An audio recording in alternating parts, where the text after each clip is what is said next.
So, welcome everyone to Thrivecast, Unlocking Your Full Potential. I'm Oscar. I'm an emotional fitness coach, and I help people embody their higher self so they can thrive by living their purpose. And with me today, I have my co host, Katarina Hanssens Carlsson. Katarina, please introduce yourself to our listeners. Thank you, Oscar. I'm a neuroscience expert. I find your blueprint for success. Everyone has a blueprint, and it either sabotages you or it helps you succeed. So, one or the other. And what I do is I find my clients' success strategy and their sabotage strategy, and we reinvent it. So, our topic today is, do you dread going back to work? So what we're talking about is people who love their vacations, they love the weekends, but they dread Mondays. So if you're one of these people who are surfing the internet right now and going, oh my God, my vacation is coming to an end and I have to go back to work and I hate the idea. I just wish this vacation would go on forever because I don't know what to do. So we're here to help you actually solve this problem because it is a problem. So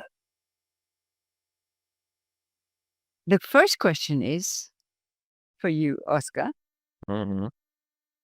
What do you do when you dread going back? No, first of all, why? Why do people dread going back to work? Yeah. Well, we dread going back to work because it reminds us of something we do not want, whatever that may be, right? It's like we as we think about going back to work, we instantly are at work, right? We are experiencing the old emotions, the old thoughts of what work means. And it's the meaning, essentially, of what that work means that we do not want to think about. We don't want to experience that because it brings pain. That's why we don't want to go to work, whether it is, oh, I have a lousy boss, or I simply do not make enough money, or it's too monotone. I don't get to be creative enough, or uh, I I don't know. I'm stuck. I just keep on doing the things all over and all over again. It's like, and I'm not progressing. I'm not progressing. Like there's all kinds of reasons as to why work is monotone. Or it says like, oh, it's a 9 to 5. It's bad. People shouldn't go to 9 to 5. People should be entrepreneurs. Whatever it is, right? And that meaning causes pain. And so we distract ourselves from that in order for us to just simply avoid, going back to work in our brain, right? So we're constantly building up this dreadful experience of, God, that date is approaching. I don't know what to do. So, yeah, that's what I would say. That it simply is what we build it up in our mind. That obviously reminds us of past events that we don't want to re-experience. That just keeps on recycling, and that's why we dread going back to work. What would you say, Katarina? Thank you, Oscar. I would say if you're experiencing at work that it's a toxic environment, that other people don't like working, and maybe other people don't like you and you don't fit in, that would make you feel you want to stay on your vacation, an eternal vacation, and not actually face the music. It may be that you're not aligned with your work with your core values. So find your 3 core values. Mine are truth, greatness, and vision. And that's why I do the entrepreneurial blueprint. but what are yours? What's your truth? What's your greatness? And when I talk about greatness, I don't mean anything arrogant. Everyone I've ever met has greatness within. So you have a gift to give the world. And you may not be giving that gift at work. You probably aren't. And you may not have found your gift. And what is your vision? Well, could be money. But actually, vision has nothing to do with money. It's to do with how you invent your life in 1 year, 3 year, 5 years time. I mean, an extraordinary life. You could have that. And everybody is capable of having that. But it takes focus, it takes energy, and it takes some work. And it takes some true honesty about what is my situation now and how can I change it? And what's the best, most intelligent, and the fastest, best method to change? Now, do we like change? No, most people don't like change. But it requires change. As Oscar says, if you're not growing, you're dying. And you may be dying at work every single day. Maybe it feels like that. So what else? At work, it may be that you don't have the same vision. It may be that, as Oscar said, that you're bored. But most of all, if you're not growing, you're dying. So what's the next question? What's the solution? What do you say, Oscar? What is the solution? Well, some people can say as like, oh, maybe I need to quit my job. I need to find out something else. I need to develop a passive income so I can stay on my vacation my entire life. And obviously, it's possible to do this. Some people have an enormous willpower, so they're just like, you know what? Maybe I have enough capital, so I can go out there and start creating my new path because I simply can sustain myself enough to do that. Or I can start doing something at the side while I'm doing this. And I'm not saying that can work for some. However, what I found in my own life is that it's actually deeper than that. It goes on with a lot of patterns inside of ourselves. Like for instance, what we do want to avoid, whether it is this idea about, oh, work is monotone, or oh, I don't want to do repetitive tasks, or oh, I need to market, I need to sell myself. Guess what? That will also happen when you go into entrepreneurship. So you will be forced with the same thing, but just in a different manner. That means that you will be forced to grow. Now, what does actually growth means spiritually?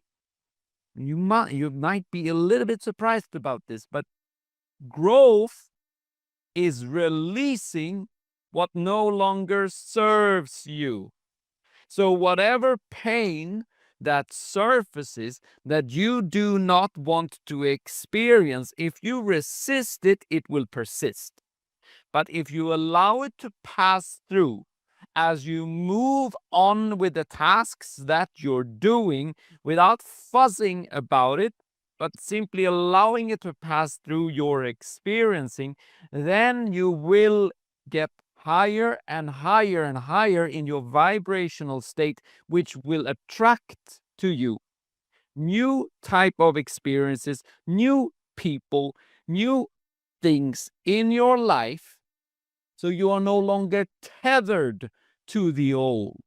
You see, what you truly want to, experience is liberation, but it's the inner liberation. It's the inner peace you are longing for. You are longing for the peace from the memories that torments you from the past.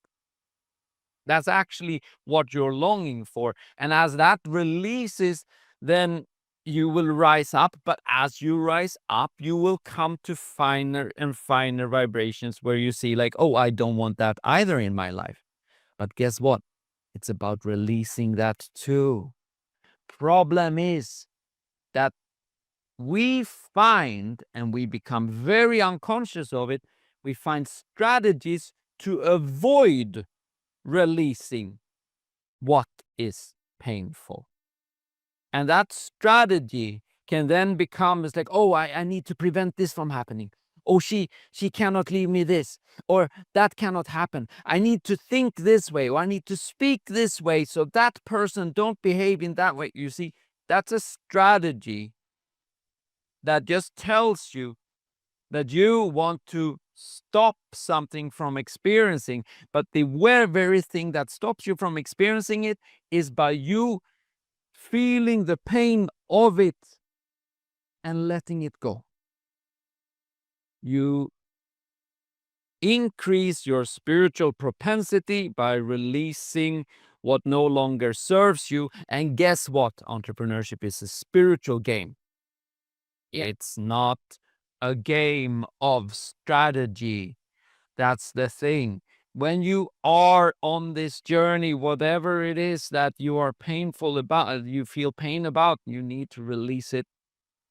It's just how it goes. And that is ultimately what will give you more satisfaction in life. Not actually how much money you will make, but you will make money as a result of releasing what no longer serves you. That's what I would say. What would you say, Katarina? Yes, I totally agree with that. Entrepreneurship is a spiritual game. I would also say that once you know who you are as an entrepreneur, you know your driving purpose, you know your vision, you also need strategies. You also need systems and strategies. And you can, more and more with AI, you can find these systems and strategies. There are people who are experts on systems and strategies. So find one that works, find someone that can help you with the systems and strategies, and grow in your spiritual business. But I have a question to ask myself. Can you leave corporate with a corporate identity and start an entrepreneurial business? I would say no. You are probably going to fail in the first 5 years. Why? Because corporate language and entrepreneurial language are different. Corporate identity and entrepreneurial identity is completely different. Entrepreneurial identity has to be authentic. So if you've been caught by imposter syndrome, if you felt that you had to be somebody else at work, that won't work in your entrepreneurial business. Why? Because everything is based on trust. Your clients come to you because they trust you, right? So we need to reinvent your entrepreneurial identity. Then we need to find your driving purpose and your passion. Because as Steve Jobs says, without passion, you're not going to last. It takes passion. It takes purpose. Steve Jobs had passion. He had purpose. He was even fired from his own company and then came back and drove it to success. And you can too. I'm not saying you will have the same success as Steve Jobs, but there is a blueprint of success that you can create that defines your entrepreneurial identity, your passion, your driving purpose, and your vision. And when you've got that, that guarantees you, literally guarantees you 80% success in the first 5 years of your business. And that's the most important part. So you can find your potential with Oscar. You can find your entrepreneurial blueprint with me. And stop procrastinating. Just do it. You know, the most successful people just do it. They just take action and do it. Do I recommend that you leave corporate straight away? No. I recommend that you stay for 6 months to a year, but you have a plan and you're willing to work on your blueprint. You're willing to find your true potential, your passion. And within 6 months to 1 year, once you're making money, you have an income from your entrepreneurial business, leave. Because then you'll be free, comparatively free for the rest of your life. And you will love what you do, because that's the whole secret to entrepreneurship. All right. So, Oscar, how do we find you? Well, I would like to add something to that as well. So just so people get an understanding of it. So it's essentially there are two types of problems. One problem that is practical, and a practical problem can be solved with a practical tool, like strategies, all of these type of ideas that AI is fantastic about. AI can also obviously solve somewhat of the other problem as well, but the work you need to do on the other one is that it's an emotional problem. Now, if it is an emotional problem, essentially it's a pain of the past, or you're looking at something in the future that cannot be solved by strategy. It needs to be felt. So any strategy in the world cannot solve an emotional problem. You need to be with what is there. The only thing that ever solves emotional problems is looking at it, allowing it to pass through you. That's just the important, because otherwise we have so easy to confuse, like, oh, I don't like this. Oh, this is horrible. I feel so bad today. Well, feel it then. Feel it completely. Let it move through, and then you will get clarity, and then you can start strategizing again. So it's a balance to not be caught in finding strategies to solve emotions, or like solving strategies with emotions. So so just become mindful of those two things. And obviously, as you say, AI can pretty much do both in a way, but you need to feel it. Yeah. When it comes to emotions. Otherwise, it becomes part of your sabotage strategy, and it will fail you in the first 5 years, which Yeah. most businesses actually experience. But if you can find your sabotage strategy and reinvent it, then you're pretty much unstoppable, which you cannot do. Exactly. Yeah. So, Oscar, how do we find you? You find me through my website, realitydecoding.com. I have a Facebook group called Live Your Purpose, and also on YouTube as Oscar Nygren. And you, Katarina, how do people reach you? LinkedIn, Katarina Hanssens Carlsson, and my formal name is Katrin Carlsson. So thank you for watching. Subscribe, click on the like button, and we'll see you next week. Thank you, everyone. Take care. Bye.